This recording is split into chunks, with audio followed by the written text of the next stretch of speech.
Hey everyone, how's it going? Thanks so much for tuning in. Today we're going to be taking an in-depth look at the 2023 Nissan GT-R.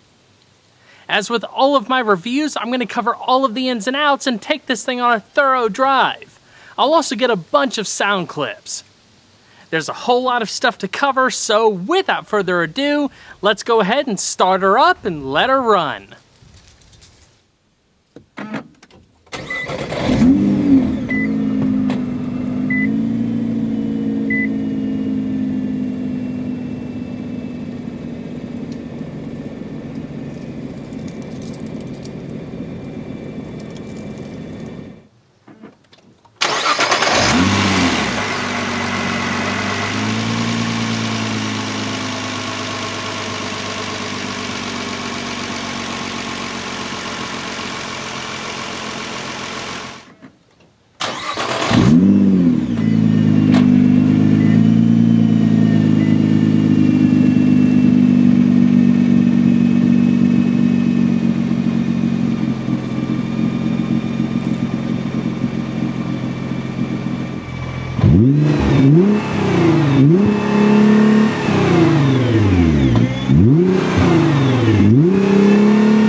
Since 2009, the GT-R has been the pinnacle of Nissan high-performance engineering, boasting a thrilling combination of high horsepower, confident handling, and a compelling array of standard comfort and convenience features for everyday driving. With its long production run, I've grown even more fond of this car for all it has to offer. I remember back in the early days of the channel marveling at what I consider to be a technological tour de force. I also remember feeling that it was lacking a certain level of driver engagement that you'd want from a car like this. That's not to say it wasn't incredibly fun to drive, it was just a different type of fun. Maybe it was the fact that it was so advanced for its time that my old school brain was just being thrown for a loop. The last time I drove a GT-R was back in 2021. These cars have seen countless updates and revisions over the years, but much of it has been subtle. 2017 was the last major overhaul where the GT-R received updated styling inside and out, plus new technology and other dynamic enhancements. The engine was further refined in 2020 to offer 565 horsepower in its standard form, with improved efficiency. Over the past several years, we've seen the best versions of these cars come to light. With the automotive industry becoming more digital, so to speak, with designs often being led by technology or electric propulsion, I've developed a whole new appreciation for this car. Does it feel outdated? Yes. Is it class-leading in terms of luxury or performance? No. Does it offer enough standout features to still make it an option to consider after all these years? Absolutely. As long as the price tag doesn't thwart you. The thing is, being dated or class-leading shouldn't always be a point of contention, at least in my opinion. There are some incredible luxury sports cars out there in today's market, but the GT-R is almost in its own category. It's certainly not for everyone. Maybe I'm biased, being such a fan of this car's heritage, but I appreciate the fact that Nissan has continuously finessed this car to make each iteration better than the last without disturbing the car's core design. Sometimes less is more, and I think that's what makes the GT-R so awesome. It has the bare essentials to be enjoyable as a daily driver without an overwhelming amount of driver assist technologies. It has a very comfortable interior with an excellent audio system and modern infotainment features. Plus, it has an incredible level of power and precision that makes every drive an exciting adventure. The GT-R Premium is the entry model, and for the 2023 model year, it starts at $116,040. A lightweight titanium exhaust system is also included as standard equipment. This example in particular has a total MSRP including destination of $123,705. It's equipped with several optional extras, including premium paint, a premium floor mat package, and the premium interior package. There are 6 exterior colors to choose from for 2023. This example is finished in Bayside Blue. They say that beauty is in the eye of the beholder, and to me, the styling changes introduced in the last major refresh were just what the car needed to take it over the top. It's aggressive, functional, and still looks great all these years later. The GT-R's exterior has always focused on 3 things: downforce generation, drag reduction, and cooling of vital vehicle systems. Everything must have a purpose. It's all complemented by a nearly flat underbody that finishes off with a carbon fiber rear diffuser. For the upcoming 2024 model year, the GT-R will receive redesigned front and rear fascias and a new rear wing designed to give the car more downforce without negatively affecting its impressive 0.26 drag coefficient. There will also be a new T-Spec model that combines elements of the GT-R Premium and Nismo, plus a couple of exclusive heritage color options, including Millennium Jade and Midnight Purple. The GT-R rides on lightweight forged aluminum wheels by Ray's Engineering. They're painted glossy dark gray and feature diamond-turned accents. The staggered setup consists of 20 by 9.5 inch wheels in the front and 20 by 10.5 inch wheels in the rear. They're wrapped in Dunlop high-performance run-flat summer tires, 2 55/40s in the front and 2 85/35s in the rear. They offer excellent road holding with lateral acceleration forces upwards of 1 G. One downside is that, depending on the road surface, the tires can be quite noisy. Stopping from 60 miles an hour can be done in just under 100 feet, thanks to a set of huge, cross-drilled and internally ventilated 2-piece disc brakes from Brembo. They bite hard and respond with near-perfect linearity both in day-to-day and spirited driving. There's excellent pedal feel too, even in wet conditions. The discs span 15.35 inches in the front and 15 inches in the rear. They're clamped down by 6-piston and 4-piston calipers respectively. Underpinning the GT-R is an aluminum-intensive, fully independent suspension that includes double wishbones in the front, a multi-link setup in the rear, progressive rate springs, and large-diameter hollow stabilizer bars. Over the years, Nissan has tweaked things here and there to improve handling, control, and torsional rigidity of the structure. There's no hiding the fact that the GT-R has a large footprint. Curb weight is just under 3,900 pounds, with a 54% front weight bias. It's a grand tourer with the soul of a race car. Standard 3-way adjustable Bilstein Damptronic monotube shock absorbers enable adaptability of ride quality between comfort and performance. Between the drive modes, you can really feel the differences in suspension feel.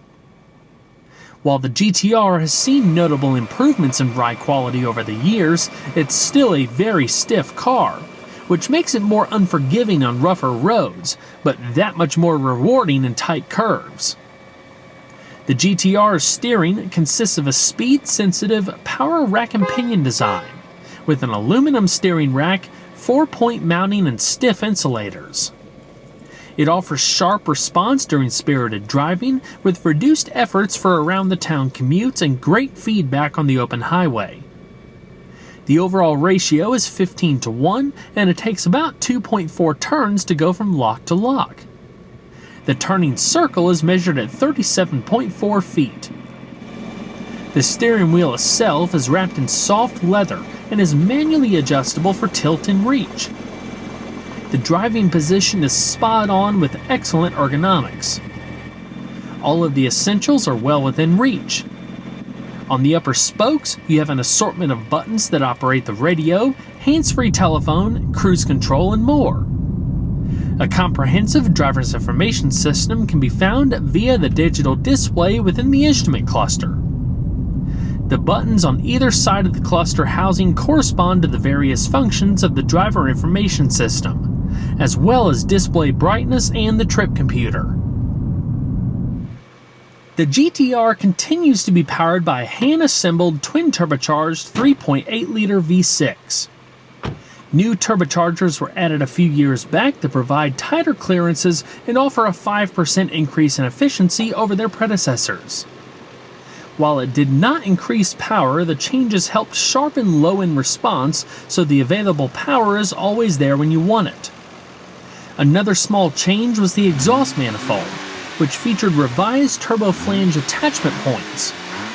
Nissan claimed that allowed for easier servicing and potential tuning without having to mess with the exhaust manifold itself. The engine is built using aluminum for the block and heads. The valve train features double overhead camshafts with 4 valves per cylinder and continuous variable valve timing.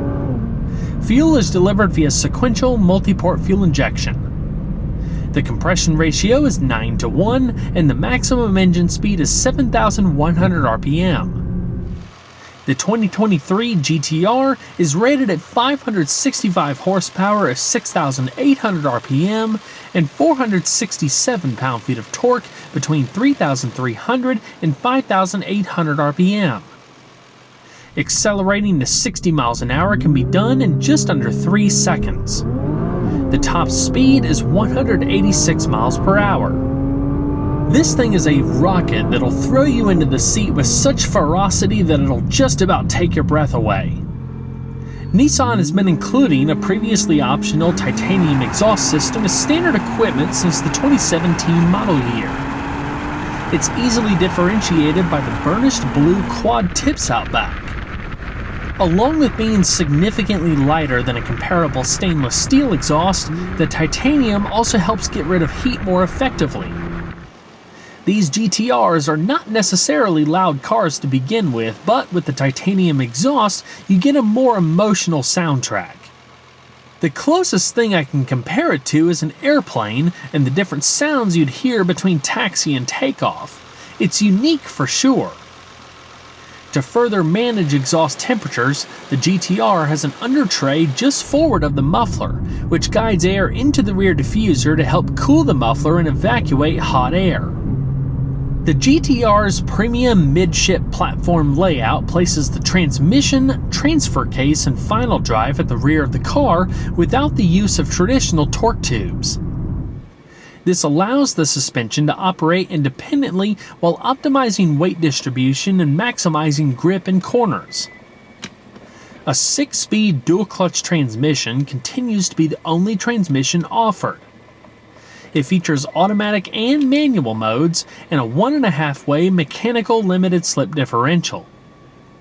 If you wanted to change gears yourself, there's a set of magnesium paddle shifters mounted to the back of the steering wheel. When left in automatic mode, an adaptive shift control program changes the shift schedule to fit your driving style, making it possible to drive normally or aggressively without needing to manually change shift modes. Along with lightning quick upshifts, the transmission offers aggressive rev-matching downshifts. The latter can even occur while the anti-lock brake system is engaged when tackling a tight corner at higher speeds. This leads to a more intuitive feeling as well as reduced understeer when exiting a corner. To extend transmission reliability during high-speed cornering, a dry sump lubrication system is included. During normal driving, the all-wheel drive system is shuffling all of the torque to the rear so the GT-R behaves like a rear-wheel drive vehicle. However, up to 50% of the available torque can be sent to the front depending on speed, lateral acceleration, steering angle, tire slip, road surface, and yaw rate.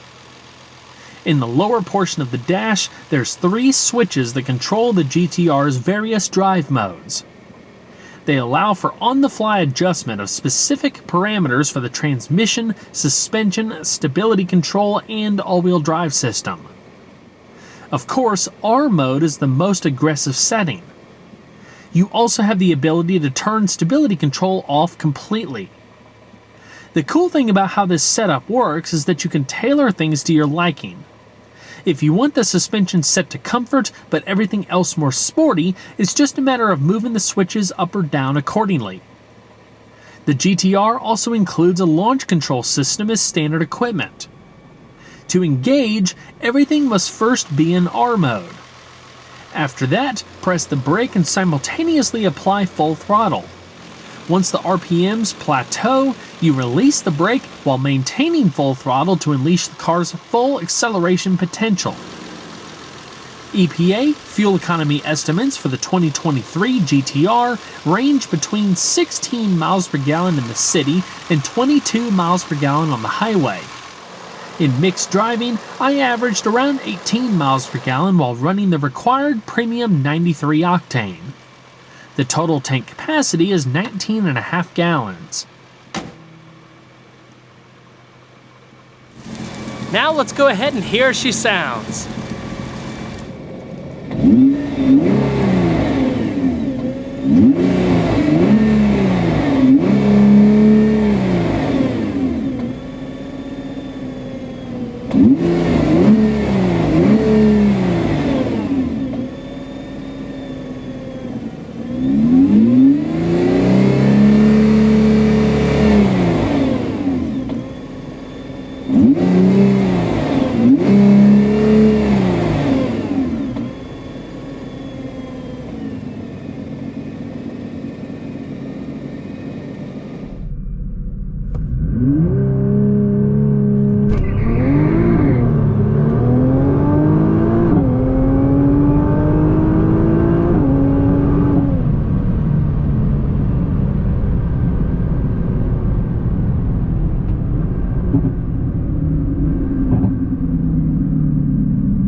The GT-R's flush door handles have always been pretty cool.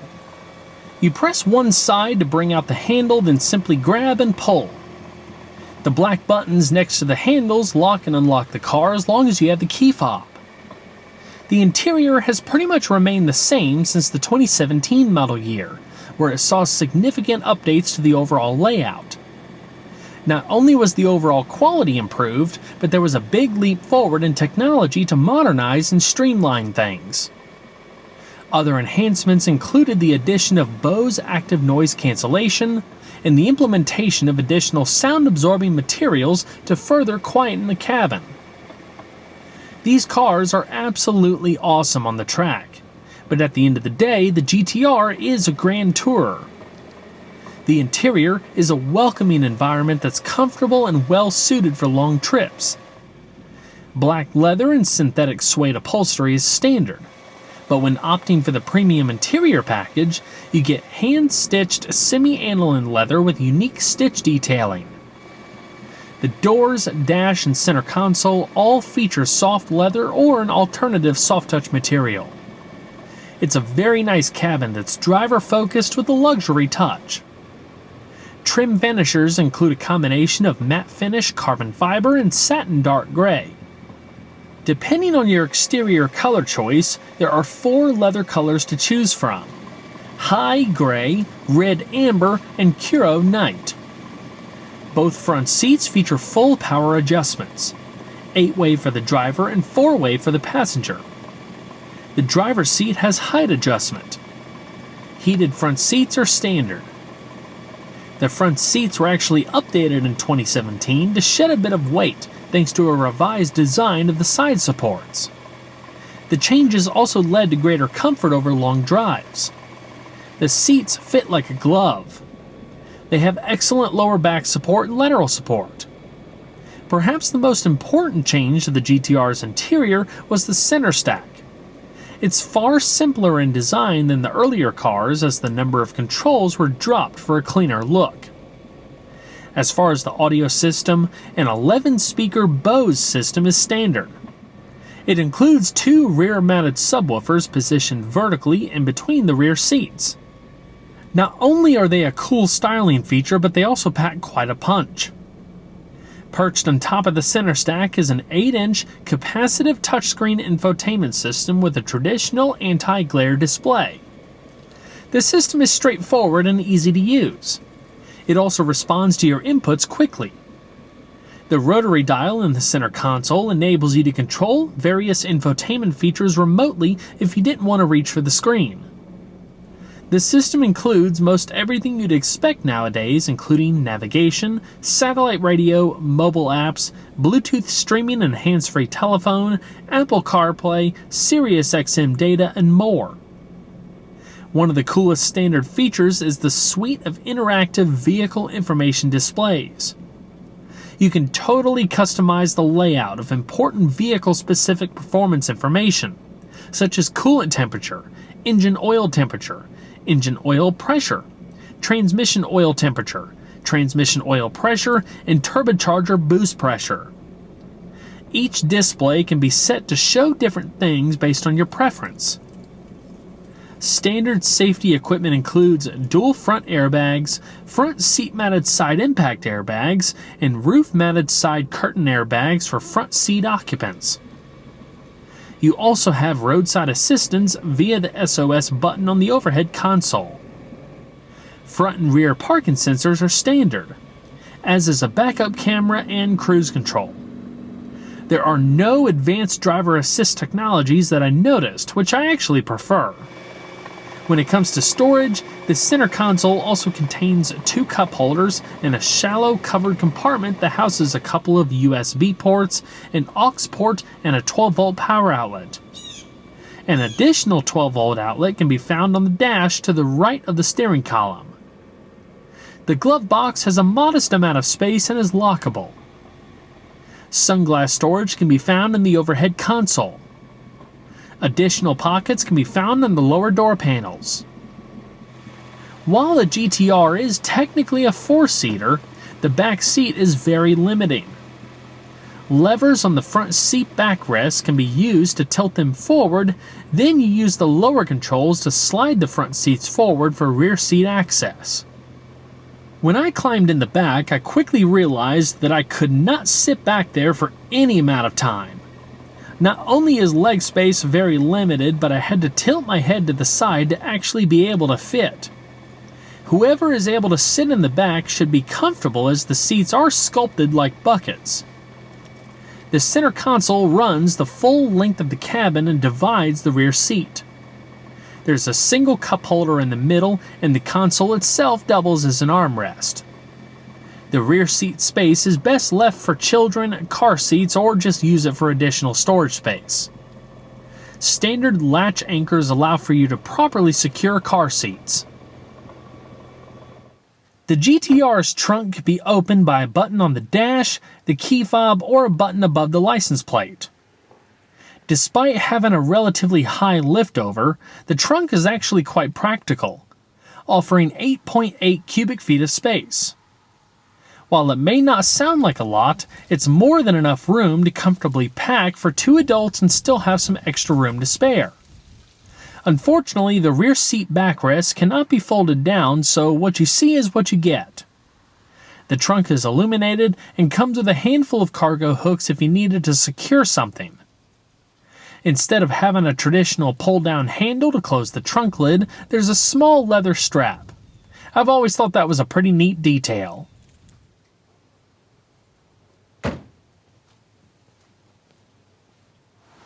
Well everyone, that's going to wrap it up for this video. I hope you all enjoyed. Be sure to leave a like down below because it really helps the videos a lot. And if you haven't subscribed already, consider doing that too. And make sure you turn your notifications on so you can get properly notified of the upcoming videos. I'll see you guys on the next one. Take care.